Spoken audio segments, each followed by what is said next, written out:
Greetings, everyone. You're here, you read the title, you already know what it's time for. This is Umby, back again to report on the Georgia VGC community's first Draft League season. Week 4 is through, and the results, I'd say, in my opinion, have been pretty spicy, but don't take my word for it. The matches that occurred this last week are uploaded to the Georgia VGC community's YouTube channel, link in the description below. This is also me, so also in the description below, just in case the sound of my nasally voice is less appealing than that of silence, you know that I've got a link to the Google Doc version of this video. In the case that it's not, I've got timestamps to this video for your convenience. Let's begin. Okay folks, I'm not even going to say anything about this. I'm just going to leave it up on your screen for a few seconds because this is embarrassing for my prediction results.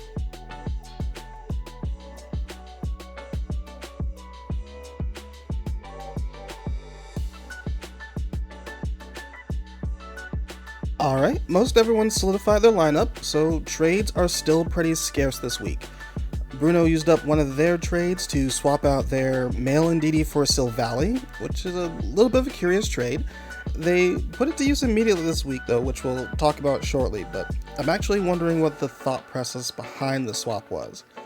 You'd figure, looking at their squad, that losing the utility of Psychic Surge would be a little bit of a loss, as it's something that Hatterene can favor.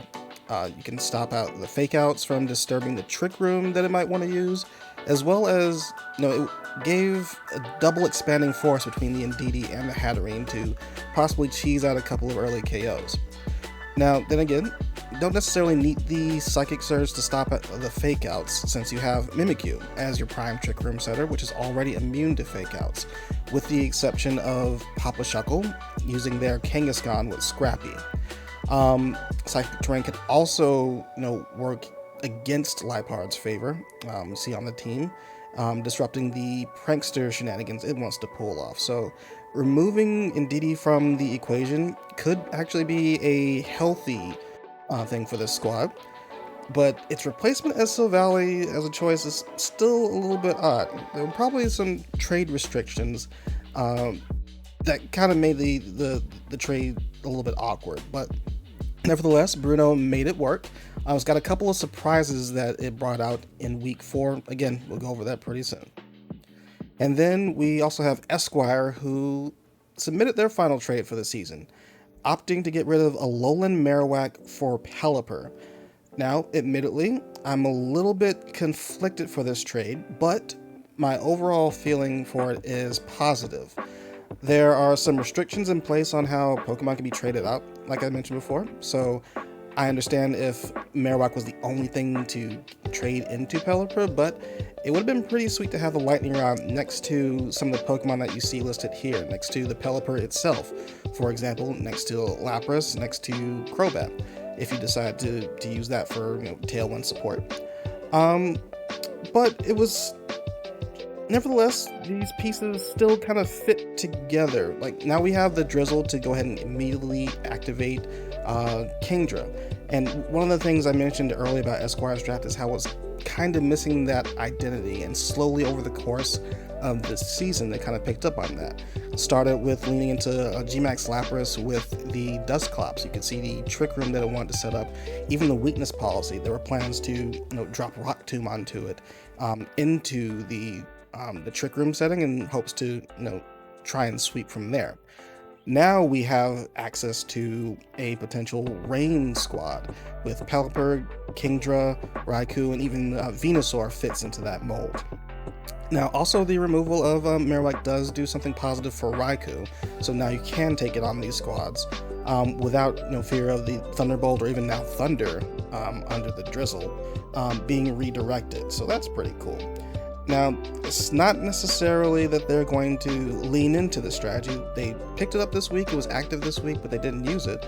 But potentially they could bring it along for their matchup in week 5 versus Papa Shuckle, who is carrying a potential Sun Squad themselves, with access to Ninetales, Gmax Charizard, and even the Gastrodon to help fit into that team. So I'm pretty excited to see where they go with this. So I'm gonna try and keep these sections shorter and sweeter, but to lead us off today, we're looking at Bazuk versus Luminary. Now, one of the things I've said about Luminary's team is that while it's lacking anything truly game-breaking, they have a number of solid pieces on their board, most notably, in my opinion, the Grimmsnarl and Tapu Fini. Tapu Fini has been shown to be a decent offensive unit for them in a previous week, including where they maxed it, and when well supported, either it's through the Grimmsnarl or through the Butterfree, they can start off with Calm Mind boosts or fake tier debuffs from Grimmsnarl and kind of run through the early phases of the team, or stay hidden in the back and try and force the max out of the opposition, and then come in and clean up. Coming into this matchup, it looks like they should have had a decent time, but they were unprepared for the return of Bazuk's Week 1 Classic, beat up Whimsicott, and justified Arcanine. With a combination of max flares and max lightnings from a +4 boosted attack, Luminary's team was just ripped to shreds, no recourse. So in a brutal 2-0 victory, neither Whimsicott nor Arcanine were knocked out and didn't have to switch. It was crazy. Given the pairings Bazuk has in his team, this is the kind of play I was kind of expecting from them, where he takes two Pokemon, typically with a speed advantage, and then tries to steamroll the opposition. So, well done. Professor Walnut's been having a rough couple of weeks and takes another loss on this one.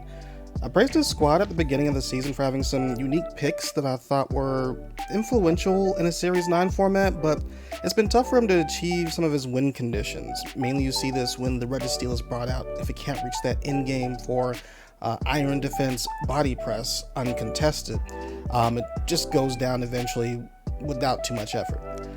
This week's no exception though. Papa Shuckle's Regieleki and Urshifu bully their way through a 2-0 sweep. These are, in my opinion, truly terrors in a non-Dynamax format. Regieleki just being the fastest thing and putting on so much pressure with its transistor-boosted electric attacks. And Urshifu, of course, with Unseen Fist, preventing you from protecting against its attacks. When you pair that with something like Regieleki's Electro Web, it is really difficult to defend against, so you can go down pretty quickly. That's one of the reasons that I held this team in high regard, just having those two mons at the same time, but it still takes the execution to pull off a game plan with the two.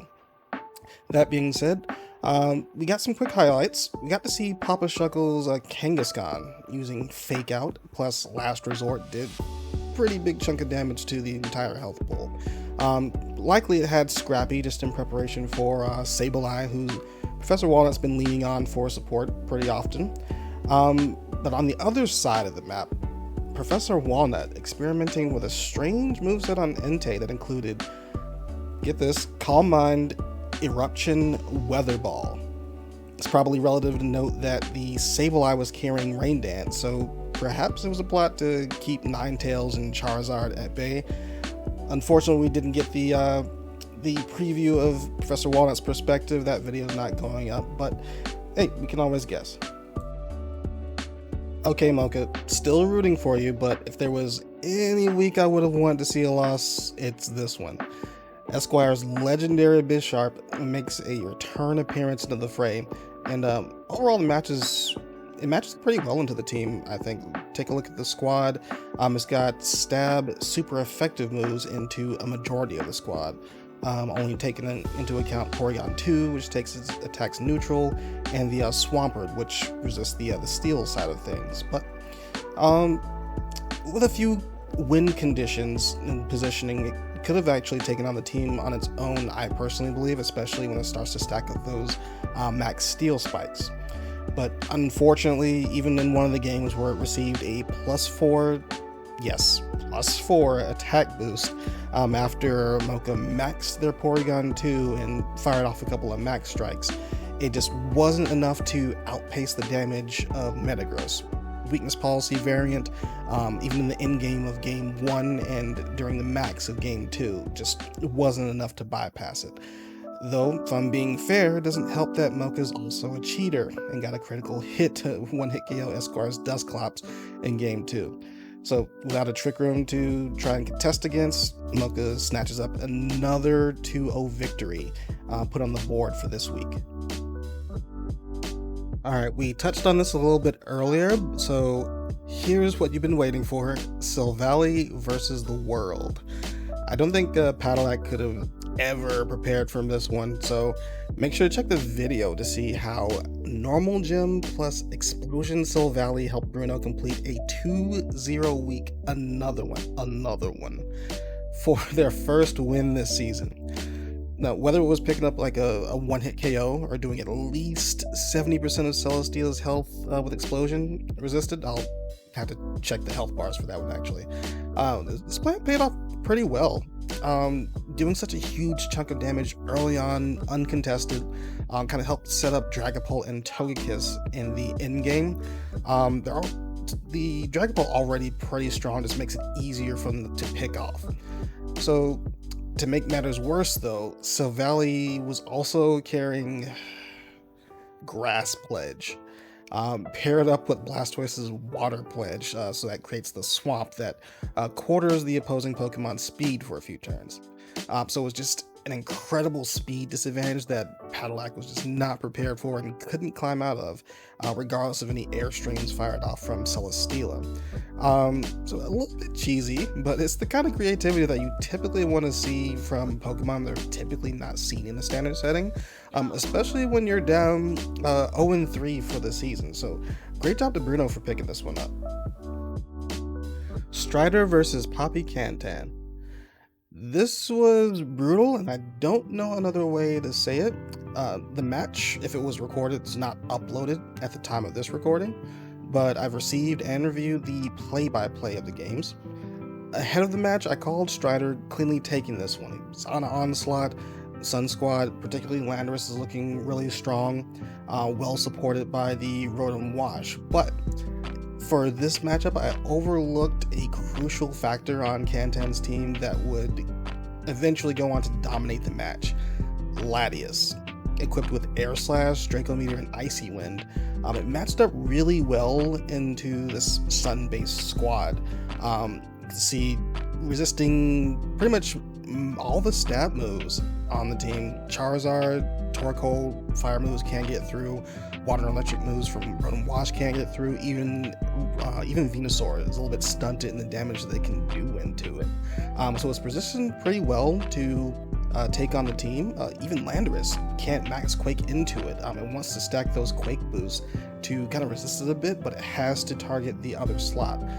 On top of that, I suppose expecting the Crocodile Intimidate to come in for this week, it was equipped with White Herb instead of the usual Assault Vest, so just a little bit exposed this time to Latias, unfortunately. With that, just wasn't able to stop it. If I read the logs correctly, the Latias was pretty much untouched outside of the Hailstorm that it set up on its own. So yeah, an unexpected win. Papi Cantan adding to the chain of 2-0s. Congrats for this week. Coming up, week 5. Let's hope I don't have such a terrible week in predictions this time, but you can see who I'm leaning towards in the blue highlights on the screen.